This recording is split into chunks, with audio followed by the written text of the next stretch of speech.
महर्षि रमण से सत्संग के लिए कई साधक आश्रम में आते थे। वो अपने प्रश्न करते थे, महर्षि उनका समाधान देते थे। एक साधक ने एक बार प्रश्न किया कि महर्षि, जगत के क्लेशों से मुक्त होने का क्या कोई भी उपाय नहीं है?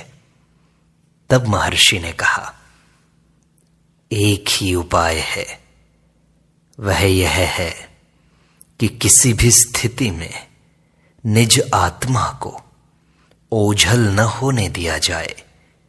जगत के सर्व क्लेशों का उपचार है मैं की खोज, को हम का विचार, यही परम आनंद है। महर्षि, सांसारिक कर्म तथा ध्यान में वास्तविक अंतर क्या है? कोई अंतर नहीं है। इसे उसी प्रकार जानो जिस प्रकार किसी वस्तु का दो विभिन्न भाषाओं में भिन्न भिन्न नामकरण किया जाए। कौवे के दो चक्षु हैं, किंतु पुतली एक ही है, जिसे वह इच्छानुसार इस अथवा उस आंख में घुमाता रहता है। हाथी की सूंड श्वास लेने तथा जल पीने के दोनों कार्य करती है। सर्प एक ही इंद्रिय से देखता भी है तथा श्रवण भी करता है। इसी तरह कर्म और ध्यान एक ही है, वास्तव में इनमें कोई अंतर नहीं है। महर्षि, क्या ध्यान के समय दृष्टि मूंदने या खोलने से कोई अंतर पड़ता है? दीवार से दूर खड़े होकर उस पर गेंद से प्रहार करने पर गेंद उछलकर तुम्हारे पास आ जाती है। तुम दीवार के समीप खड़े रहो तो गेंद उछलकर तुमसे दूर चली जाती है।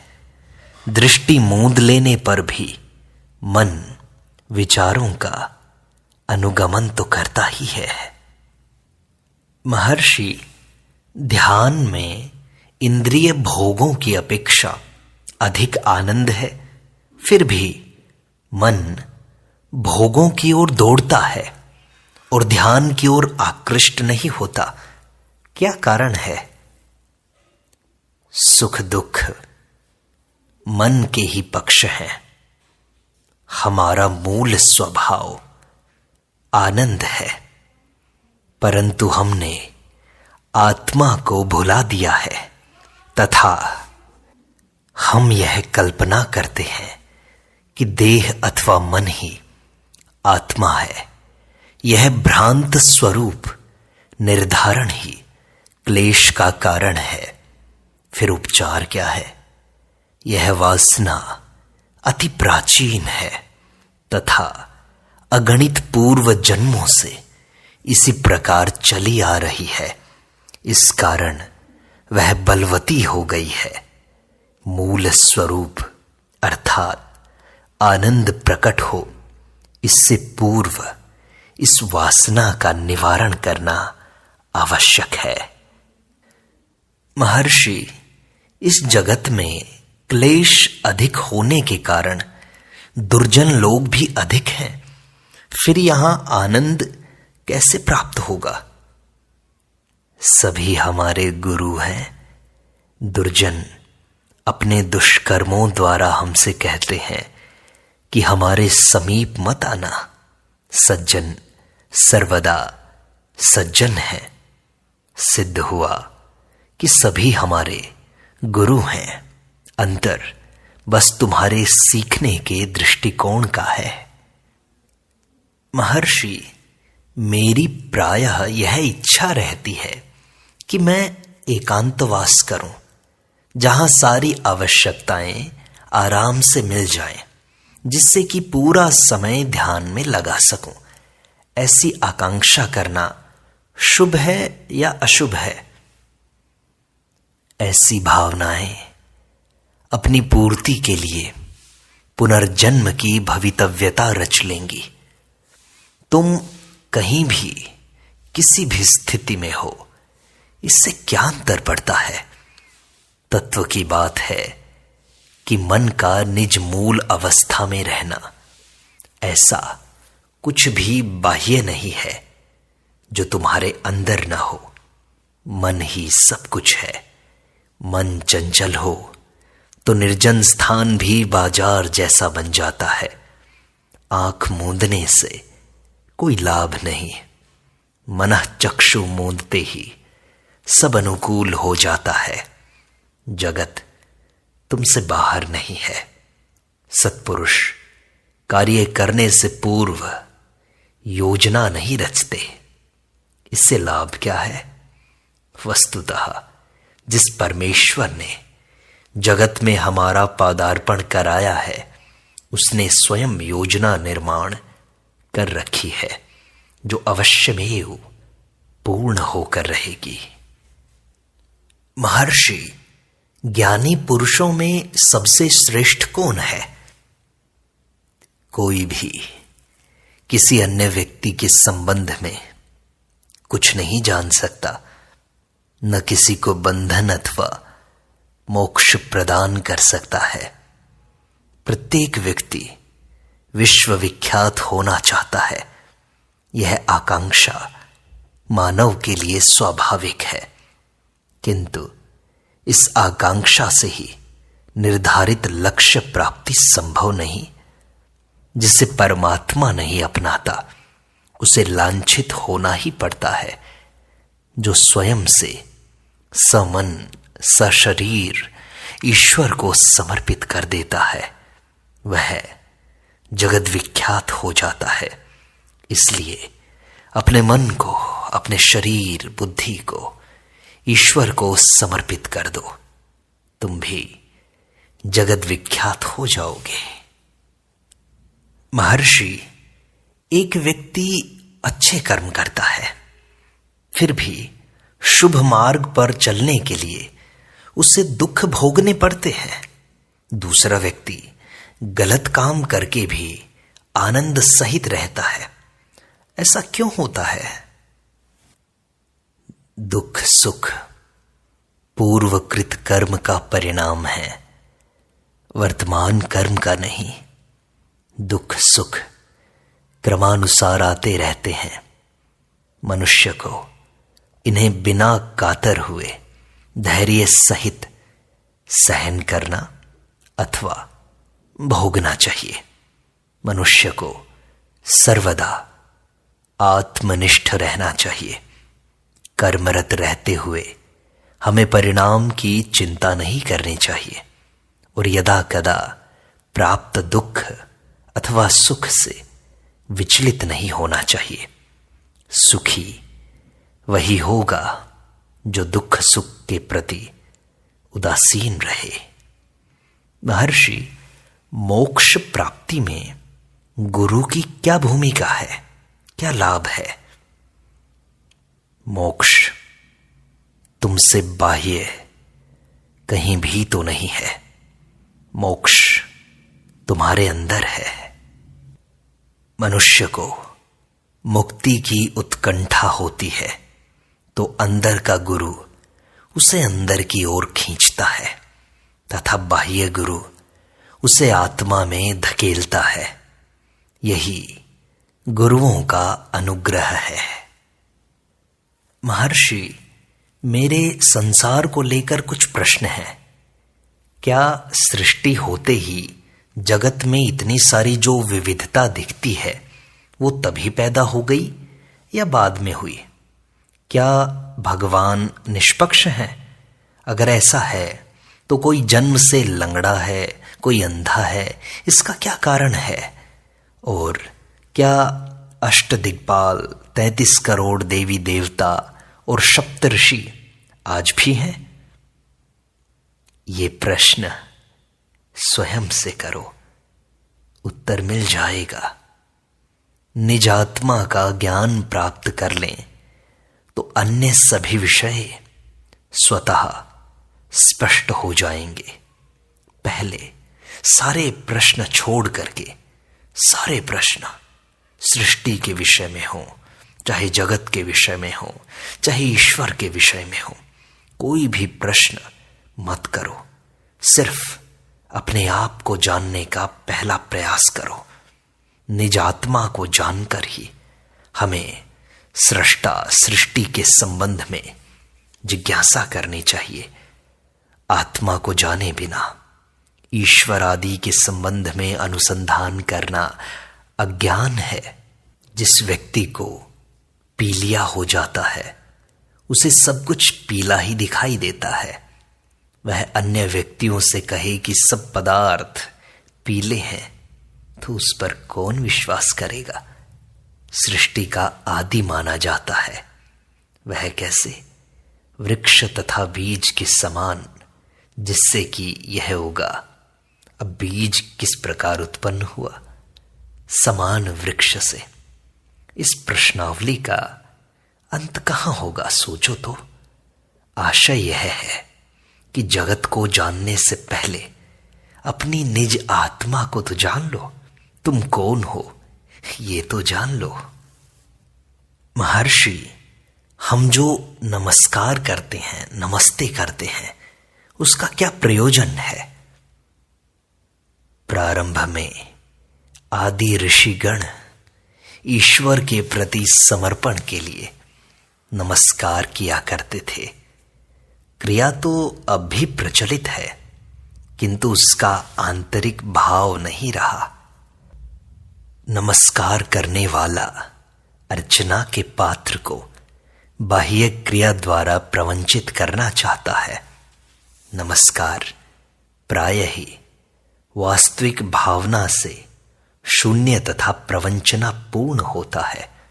इसका उद्देश्य होता है अनेक पाप कर्मों का गोपन, पाप कर्मों को छुपाना। किंतु ईश्वर को क्या धोखा दिया जाना संभव है? मनुष्य सोचता है कि ईश्वर ने नमस्कार स्वीकार कर लिया है तथा वह अपना जीवन पूर्ववत यापन करने के लिए स्वतंत्र है। ऐसे व्यक्तियों की यहां आने की क्या आवश्यकता?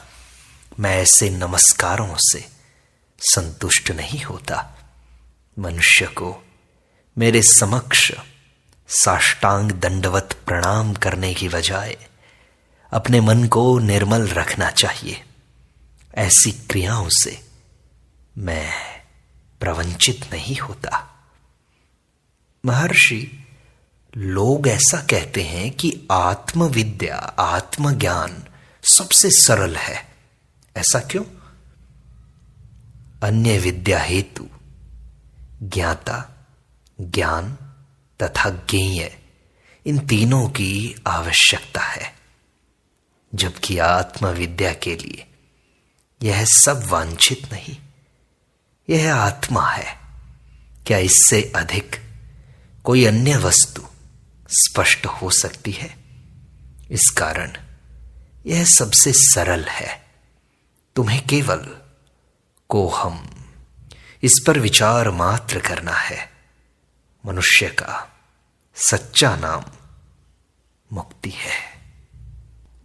महर्षि, हम लोग अपने पूर्व जन्म में क्या थे? हमें अपने पूर्व जन्म का ज्ञान क्यों नहीं होता? करुणामय प्रभु ने लोगों से यह जानकारी गोपनीय रखी। लोगों को यदि ज्ञान हो जाए कि वे पुण्यवान थे तो वे अहंकार करने लगेंगे। इसके विपरीत यदि उन्हें ज्ञान हो जाए कि वे दरिद्र थे तो वे निराश हो जाएंगे। दोनों ही स्थितियां अवांछनीय हैं। मनुष्य बस आत्मा को जान ले, इतना ही पर्याप्त है। जिस प्रकार सागर में जल उड़ेल देने के पश्चात नदी प्रवाहित नहीं होती रहती, इसी प्रकार मनुष्य भी आत्मलीन होने के पश्चात सारी क्रियाओं का परित्याग कर देता है। महर्षि, अनेक लोग ध्यान करने के लिए कहते हैं कि भ्रिकुटी के मध्य में ध्यान करो। क्या ये ठीक है? प्रत्येक को यह बोध है कि मैं हूं। इस बोध को विस्मृत करके मनुष्य ईश्वर की खोज में भटकता है। भ्रू मध्य में ध्यान एकाग्र करने से लाभ क्या है? यह कहना केवल मूढ़ता है कि ईश्वर भ्रू मध्य में स्थित है। ऐसे निर्देशों का लक्ष्य मन को एकाग्र कराने में उसकी सहायता मात्र करना है। यह हठयोग द्वारा मनोनिरोध का एक साधन है। मन को हठपूर्वक एक दिशा में प्रवृत्त कर दिया जाता है। इससे निदिध्यासन में सहायता मिलती है। किंतु साक्षात्कार का सर्वोत्तम साधन है कोहम, इसका विचार करना। वर्तमान क्लेश मन को ही है तथा मन द्वारा ही इसका निवारण संभव है। महर्षि, क्या आहार के संबंध में प्रतिबंधों का पालन करना आवश्यक है? हां, तुम सात्विक और मिताहार कर सकते हो।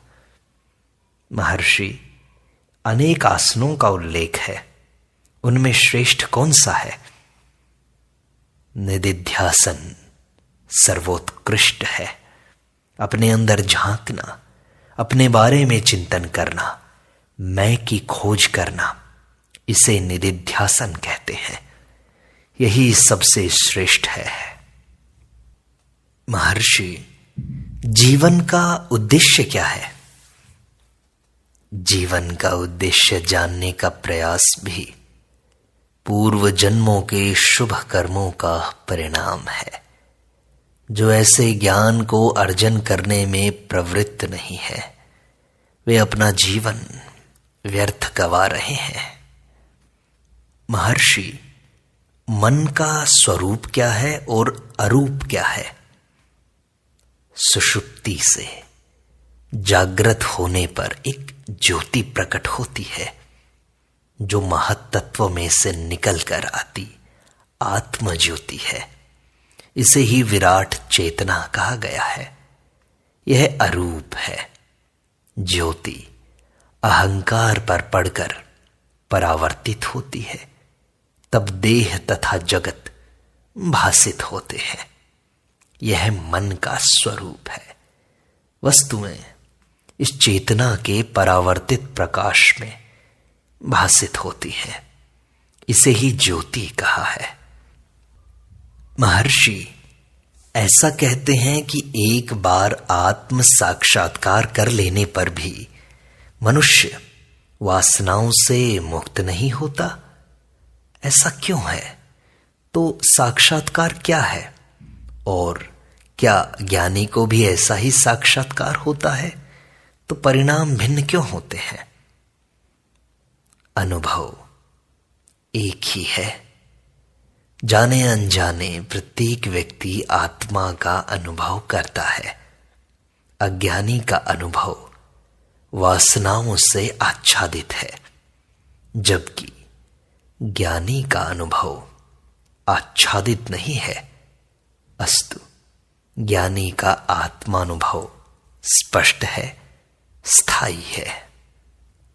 साधक चिरकालीन साधना द्वारा सत्य की झलक पा सकता है। वर्तमान में यह अनुभव स्पष्ट भी हो सकता है, तथापि पुरानी वासनाएं विक्षेप उत्पन्न करेंगी तथा उसका अनुभव लाभकारी नहीं रहेगा। ऐसे साधक को मनन तथा निदिध्यासन पर आरूढ़ रहना चाहिए, जिससे सारी बाधाएं निर्मल हो सकें। तब कहीं वह सद अवस्था में स्थायी रूप से अवस्थित रह सकेगा। महर्षि, ऐसा कैसे संभव है कि हम अपने आप को जानते भी हैं लेकिन फिर से भूल गए हैं? अज्ञान ने हमको ढक लिया है। ऐसा कैसे होता है? एक राजा अपनी प्रजा से कृपापूर्ण व्यवहार करता था। उसके एक मंत्री ने राजा का विश्वास पात्र बनकर अपने प्रभाव का दुरुपयोग किया। अन्य मंत्रियों तथा अधिकारियों की इससे बहुत हानि हुई तथा उन्होंने उससे पीछा छुड़ाने का एक मार्ग सोचा। उन्होंने पहरेदारों को निर्देश दिया कि उस व्यक्ति को राजमहल में न घुसने दें। मंत्री की अनुपस्थिति अनुभव करके राजा ने तत्संबंधी जिज्ञासा की। राजा को सूचित किया गया कि रुग्ण होने से वो मंत्री राजमहल में नहीं आया। राजा ने उपचार हेतु अपना निजी चिकित्सक नियुक्त कर दिया। राजा को मिथ्या सूचनाएं दी गई कि मंत्री की दशा में अब सुधार है अथवा अब अवस्था गंभीर हो रही है। राजा ने रोगी से मिलने की इच्छा प्रकट की तो धर्माचार्यों ने निर्णय किया कि यह सब धर्म के विपरीत होगा। कुछ समय पश्चात यह घोषणा की गई कि मंत्री का देह अवसान हो गया है। राजा ने यह समाचार सुना तो बड़ा दुखी हो गया। उद्धत मंत्री को भी उसके भेदियों से समस्त सूचनाएं उपलब्ध होती रही। उसने अन्य मंत्रियों को विफल करने की एक चाल चली। वह महल के बाहर प्रतीक्षा करता रहता कि राजा के बाहर आते ही वह राजा के समक्ष प्रस्तुत हो जाए। एक अवसर पर वह वृक्ष पर चढ़कर शाखाओं में छिपा राजा की प्रतीक्षा कर रहा था। राजा उस रात में पालकी में बैठकर महल से बाहर आया। तभी छिपा हुआ मंत्री पालकी के समक्ष कूदकर राजा को पुकार कर अपना परिचय देने लगा। राजा का सहचर भी कम सूझबूझ वाला नहीं था। उसने तुरंत ही जेब से मुट्ठी भर विभूति निकालकर हवा में उड़ा दी, जिससे राजा को आंखें मूंद लेनी पड़ी। सहचर ने महाराज की जय जयकार भी प्रारंभ कर दी तथा वादकों को संगीत आरंभ करने का आदेश दिया, जिससे कि उस व्यक्ति की पुकार कोलाहल में डूब जाए। उसने पालकी के कहारों को भी तेज चलने की आज्ञा दी तथा प्रेत बाधा से रक्षार्थ मंत्रोच्चारण करने लगा। इस प्रकार राजा यही समझता रहा कि मृत व्यक्ति का प्रेत ही उपद्रव कर रहा है।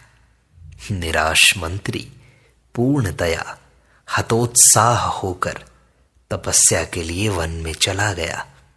बहुत काल पश्चात राजा शिकार करते हुए उधर से निकला। वहां उसने भूतपूर्व मंत्री को समाधि में देखा, परंतु भूत बाधा के भय से राजा वहां से जल्दी ही निकल लिया। कथा का आशय यह है कि देह सहित उपस्थित होने पर भी भूत की भ्रांति के कारण यथार्थ का पता नहीं चला। आत्मा के हठपूर्वक किए गए साक्षात्कार को भी ऐसा ही समझो। हम अपने अंदर झांक कर नहीं देखते, हम केवल बाहर की चीजों में, सृष्टि को जानने में, ईश्वर को जानने में अपना समय लगाते हैं, खुद को नहीं जानने का प्रयास करते। इसलिए खुद को जानने का प्रयास करो, मैं को जानो।